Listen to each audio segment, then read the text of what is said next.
The rain tapped against the windows of Riverside Diner like impatient fingers, a fitting soundtrack to Ethan Taylor's morning. At 24, he moved between tables with practiced efficiency, his green eyes focused despite the exhaustion that clung to him after another late night of studying. Portland's South District wasn't known for generous tippers, but this diner with its faded vinyl booths and perpetually steaming coffee pots had become a strange kind of home. "Table 6 needs you to tone it down," Dave muttered as he passed, not meeting Ethan's gaze. "The business guys don't want their eggs with a side of rainbow." Ethan's smile didn't falter, though something behind his eyes dimmed. He'd mastered the art of becoming smaller when necessary, a chameleon changing colors to survive. This was Portland, supposedly progressive, allegedly accepting, yet even here. He'd learned to read the room, to adjust his voice, his gestures, his very presence depending on who was watching. Later, in the back storage room, he allowed himself a moment of stillness. From his wallet, he extracted a worn photograph, his most treasured possession. A young woman with Ethan's same green eyes stood beside a handsome man in front of a corporate building, their faces bright with promise. On the back, in elegant script, "My love for you is forever. Michael Reed."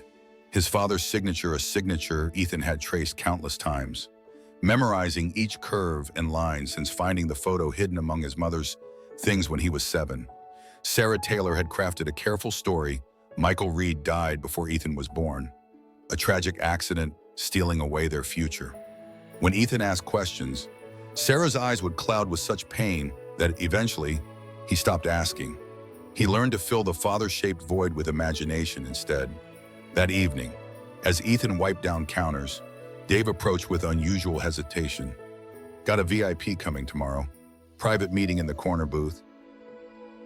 Some hotshot CEO. I need my best waiter on it." "You mean your most normal acting waiter?" Ethan replied, the words escaping before he could catch them. Dave had the decency to look uncomfortable. "Look, kid, I don't make the rules. These corporate types bring good business. Just be professional." At home, in the small apartment he shared with Sarah, Ethan found his mother asleep on the couch, still in her nurse's scrubs. He gently draped a blanket over her, noting the new lines around her eyes. She'd sacrificed everything for him, working double shifts to put him through community college, supporting him when he came out at 16, defending him against her own Catholic family's judgment.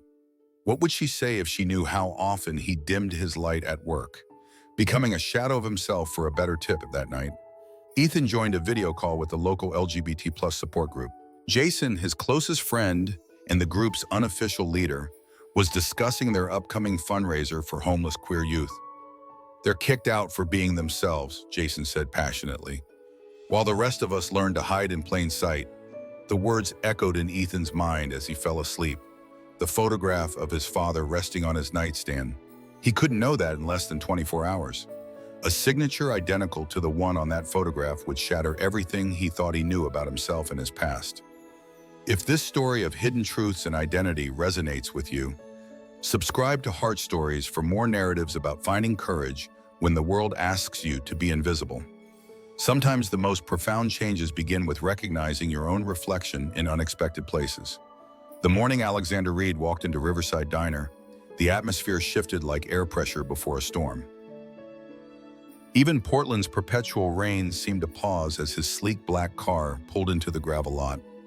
He moved with the confidence of a man accustomed to rooms falling silent at his entrance, tall, distinguished, with salt and pepper hair in a tailored suit that cost more than Ethan's semester tuition.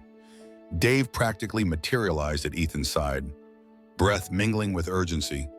"That's Alexander Reed, Reed Enterprises. Worth billions." His voice dropped lower. "Corner booth. Be invisible unless needed. And for God's sake, dial it back." Ethan nodded, swallowing the familiar taste of compliance. As he approached with menus, he caught fragments of conversation between Reed and his associates, a distinguished older man in legal attire, and a sharp-eyed woman with a tablet who kept glancing at her phone. "The diversity initiatives are bleeding us dry," Reed was saying. "We can't sacrifice profit margins for political correctness." The board expects results, not rainbow flags. The woman reads PR director. Claire cut in smoothly. The optics matter, Alex. Other tech companies are embracing inclusive policies. We look outdated, restrictive. Reed dismissed her with a wave. We hire based on merit, not identity politics. Something in Ethan's chest tightened, but his professional mask remained fixed as he took their order. Throughout their meeting, he maintained perfect service present, yet invisible, exactly as instructed. He noticed Reed's commanding presence, how the others deferred to him, but also something else, a familiar intensity in his eyes that Ethan couldn't place. The lawyer eventually slid documents across the table. Reed reviewed them with focused precision before reaching into his jacket pocket for an expensive fountain pen. As he signed with a practiced flourish, Ethan was passing with a coffee pot. The signature formed before his eyes, the distinctive M, the flowing curve connecting to the R, the elegant tail of the final D. The coffee pot slipped from Ethan's fingers, crashing against the floor in a cacophony of shattering ceramic and splashing liquid. The diner fell silent. I'm sorry, honoring, Ethan stammered, but his eyes remained fixed on the document. That signature, it's my father's. Alexander Reed looked up sharply, irritation giving way to confusion. Excuse me. Your signature, Ethan said, voice barely audible as he pulled the worn photograph from his wallet with trembling fingers. It's identical to my father's. Michael Reed. The color drained from Alexander's face. His eyes darted between the photograph and Ethan's features, the shape of his eyes, the curve of his jaw. That's impossible, he whispered. I never used... He stopped abruptly. Who are you, Ethan Taylor? He answered, heart pounding. My mother is Sarah Taylor. You knew her as Sarah Baker. Recognition dawned in Alexander's eyes, followed immediately by shock, then calculation. Claire was already on her feet, damage control instincts activated. We should continue this conversation somewhere private, she interjected, glancing meaningfully at the curious onlookers. No, Alexander said quietly, still staring at Ethan. How old are you? 24. Something crumbled behind Alexander's composed exterior. Sarah Baker, he repeated slowly. I was told she moved away, wanted no contact. His gaze sharpened. She told you I was dead. Ethan nodded, suddenly aware of how public this revelation had become. Dave was hovering nearby, eyes wide with disbelief. Michael is your middle name, the lawyer murmured to Alexander. You used it back then. Alexander stood abruptly. We're leaving. Not another word here. To Ethan, he added, this requires verification. Claire will take your information. As they gathered their things, Ethan heard Claire murmur urgently, the board meeting is tomorrow. If this leaks, especially with his lifestyle, the conservative faction will use it against you. Alexander's jaw tightened. Get a DNA test arranged. Quietly, and find everything you can about him. His gaze flickered toward Ethan once more, not with warmth or recognition, but with the clinical assessment of a man evaluating a potential threat. The encounter left Ethan standing amid broken ceramic and cold coffee, holding a photograph that suddenly felt like both truth and lie. In one moment, his father had transformed from a cherished ghost into a living, breathing man who looked at him with stranger's eyes, a man whose spoken values clashed violently with Ethan's very existence. The small apartment felt airless as Ethan confronted his mother. Sarah sat motionless on their worn couch, face pale against her dark hair, hands clasped so tightly her knuckles had turned white.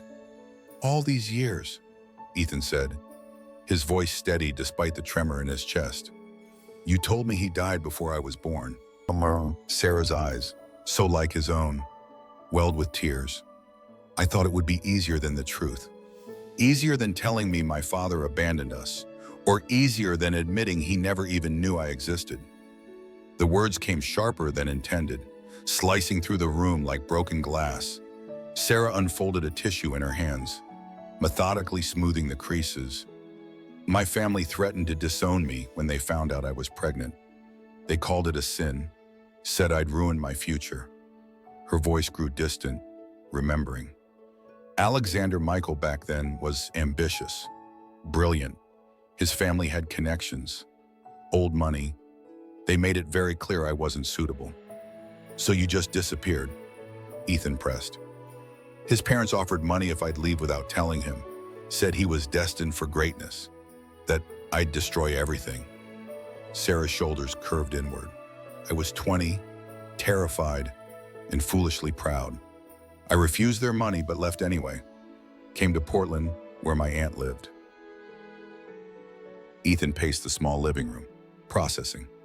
But later, when I was growing up, why keep lying? Sarah's gaze finally lifted to meet his. I started seeing his name in business magazines, watched him rise to exactly what his family predicted. Then when you were 14, I heard him on television. Her voice broke. He was speaking against marriage equality, donating to conservative causes, and I was raising a gay son. The revelation landed like a physical blow. You thought he'd reject me. I knew he would, Sarah corrected.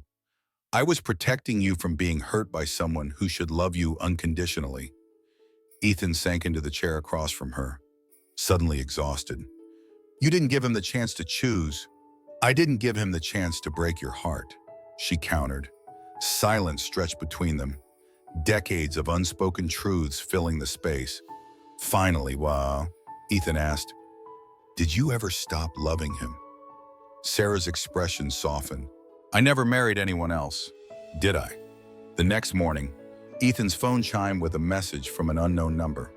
A private lab, discreet location, instructions to provide a DNA sample.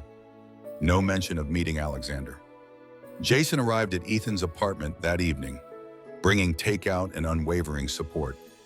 He's part of your story, not your destiny, he said as Ethan recounted the confrontation with his mother. But you deserve answers, not just for your past, but for your future.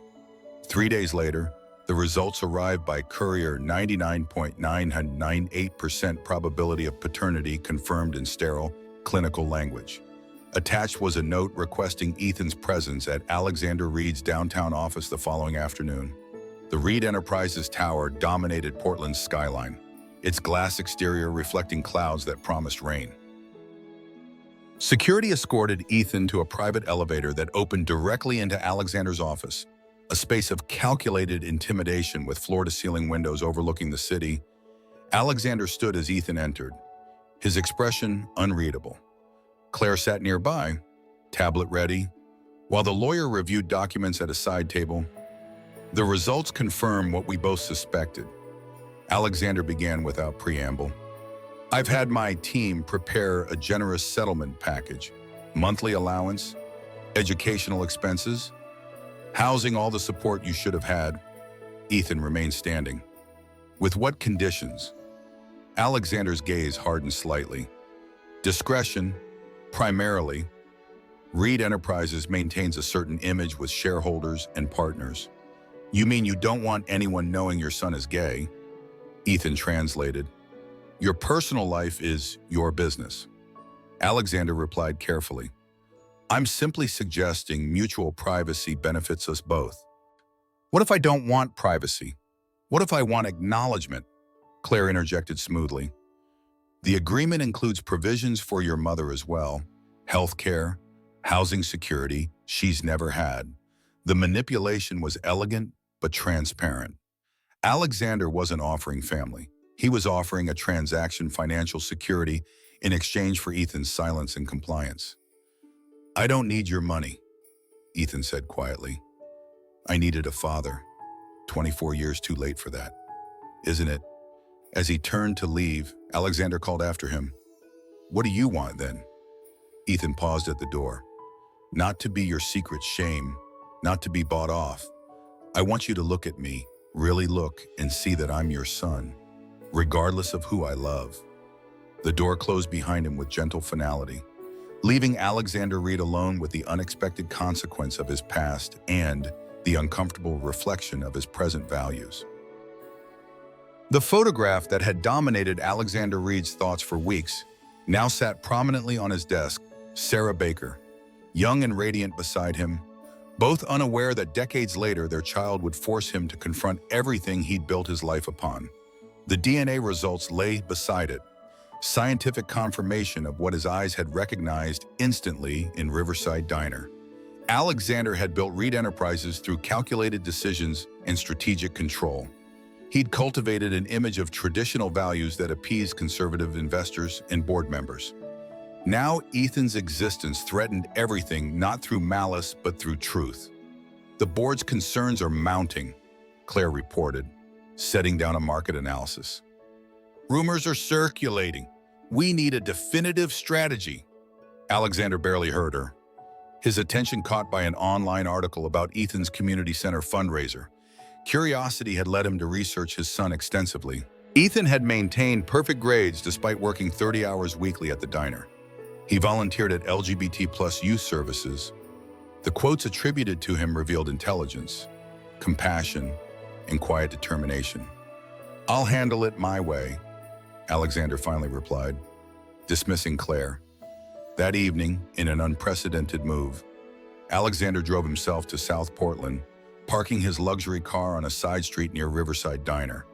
Through the window, he observed Ethan waiting tables professional, occasionally allowing genuine warmth to surface with regular customers. When a middle-aged businessman made a derogatory comment, Alexander watched Ethan absorb it with practiced neutrality that masked the hurt evident only to someone looking closely enough. Alexander recognized that careful performance he'd perfected similar masks throughout his career, concealing aspects of himself deemed inconvenient or controversial. The realization unsettled him. Later that week, Alexander arranged a meeting with Richard Mercer, a longtime board member whose son had come out 10 years earlier. Their relationship had been strained initially, but had evolved into something Alexander hadn't witnessed before. "How did you reconcile your beliefs with your son's identity?" Alexander asked once they were alone. Richard considered him thoughtfully. "I didn't reconcile them. I abandoned them." Seeing Alexander's expression, he continued, "Not my core values: honesty, integrity, family, but the prejudices I disguised as principles. Those had to go. They were costing me my son. My board position, is that worth more than your child?" Richard interrupted. "I nearly lost Thomas permanently. Some families never recover." Alexander returned to his empty penthouse that night and did something unprecedented. He researched articles about family acceptance, studies on LGBT+ youth outcomes, personal stories from parents who chose love over dogma. Each piece of information chipped away at decades of calcified assumptions. 2 weeks later, Alexander appeared unexpectedly at Jason's fundraising event. Ethan spotted him immediately, impossible not to, in his tailored suit amidst the casual crowd. Their eyes locked across the community center, a wordless recognition passing between them. When Jason announced their final fundraising total disappointingly short of their goal for housing homeless LGBT+ youth, Alexander approached the stage. Without preamble, he took the microphone. "My name is Alexander Reed, he began, voice steady despite the murmurs rippling through the crowd. "I'm here tonight because I recently discovered something extraordinary. I have a son I never knew existed." The room fell silent. Ethan stood frozen near the back wall. "My son is gay," Alexander continued, the words sounding strange in his own voice. "And I'm ashamed to admit I might have rejected him for it once. I've spent my life upholding values that would have denied him his truth." He paused, finding Ethan's eyes in the crowd. "I was wrong." Alexander announced a donation matching the full project goal. But more significantly, he stepped toward Ethan afterward, away from cameras and attention. "I can't erase 24 years, he said quietly. "I can't claim to understand everything immediately, but I'm willing to learn. If you're willing to teach me to..." Ethan's expressions remained guarded. "Is this real or just good PR?" "Test me," Alexander replied. "I'm not asking for immediate trust. I haven't earned it. But I'm asking for a chance." And 3 hours later, Sarah agreed to meet them both at a quiet cafe by the river. Years of separation hung between her and Alexander as they sat across from each other. Ethan a bridge between past and present. "You look the same," Alexander said softly. Sarah smiled sadly. That's a kind lie. I would have been there, he told her. If I'd known, would you, she challenged gently. The boy you were loved me. The man you became might not have welcomed us. Alexander didn't deny it. People change. I'm trying to now. As they spoke, years of silence dissolved into tentative understanding. Not forgiveness yet that would require more time, but acknowledgement of the complex truths that had shaped their separate journeys to this moment. 5 years transformed what began as tentative connection into something none of them had dared imagine. Ethan completed his business degree at Portland State University, accepting partial financial support from Alexander, but insisting on working and earning scholarships to maintain his independence.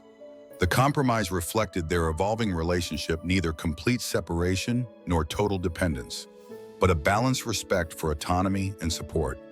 Alexander's transformation proved neither simple nor immediate. Board members resigned in protest when he implemented comprehensive diversity initiatives at Reed Enterprises. Conservative business partners threatened to withdraw. Yet for each loss, unexpected gains emerged. Talented employees previously alienated by corporate culture flourished under new policies. And younger markets responded positively to authentic change rather than performative inclusion. The numbers don't lie, Alexander noted during a strategy meeting, gesturing toward growth projections. Building a company that reflects real human diversity isn't just ethical, it's profitable. Sarah watched this evolution with cautious optimism. When Alexander first suggested rekindling their relationship, she hesitated. Decades of protecting herself and Ethan from potential rejection had built walls not easily dismantled. Yet Alexander's persistence, not through grand gestures, but through consistent presence, gradually earned her trust. Their first official date after 25 years apart was a remarkably ordinary dinner at a neighborhood restaurant where neither wealth nor status mattered. They spoke for hours, rediscovering each other not as idealized memories, but as complex adults shaped by separate journeys. I've never stopped wondering about you, Alexander admitted. Even built my Portland headquarters here, hoping I might somehow cross paths with you again. The most profound transformation, however, emerged in Ethan's expanding world. With Jason's mentorship and Alexander's business guidance, he developed Rainbow Bridge, an organization connecting LGBT+ youth rejected by their families, with supportive resources and reconciliation services when possible. During its inaugural fundraiser, Ethan stood confidently before corporate leaders and community advocates alike. Rejection doesn't have to be the end of the story, he explained. Sometimes those who hurt us most are capable of the most meaningful change. Alexander sat in the front row beside Sarah, their hands loosely intertwined, not the passionate connection of their youth, but something deeper forged through separation, reconciliation, and deliberate choice. My son taught me that legacy isn't measured in market shares or corporate acquisitions, Alexander acknowledged when introduced as a primary donor. It's measured in lives touched and truths honored, even when those truths challenge everything we thought we knew about ourselves. Later that year, at a small ceremony overlooking Portland's river, Sarah and Alexander married 29 years after their original separation. Ethan served as best man, his partner Ryan beside him. The gold chain around Ethan's neck held the pendant Alexander had given him on their first Christmas together, the original photograph of his parents, now accompanied by a newer image of all three of them together. Some families are born, Ethan remarked during his toast. Others are forged through challenge, separation, and the courageous decision to choose love over fear. Our family isn't perfect or traditional, it's real, with all the scars and healing that entails. Rainbow Bridge expanded to 3 cities within its first 3 years. Its methodology featured in national publications for unprecedented success rates in family reconciliation. When interviewed about the organization's approach, Ethan consistently emphasized the same principle. Change begins with seeing people as they truly are, not as we wish them to be. The signature that once represented abandonment and secrets ultimately became the first line in a different story, one where truth, however difficult, created space for genuine connection. For Ethan, Alexander, and Sarah, Their journey proved that recognition often arrives unexpectedly, and that sometimes the most profound act of courage is simply allowing ourselves to be fully seen. Have you ever discovered an unexpected truth that completely changed how you understood your family or yourself? How did you navigate that revelation? Share your experience in the comments below. Subscribe to Heart Stories for more real narratives about identity, reconciliation, and the courage to embrace authenticity even when the world encourages compromise.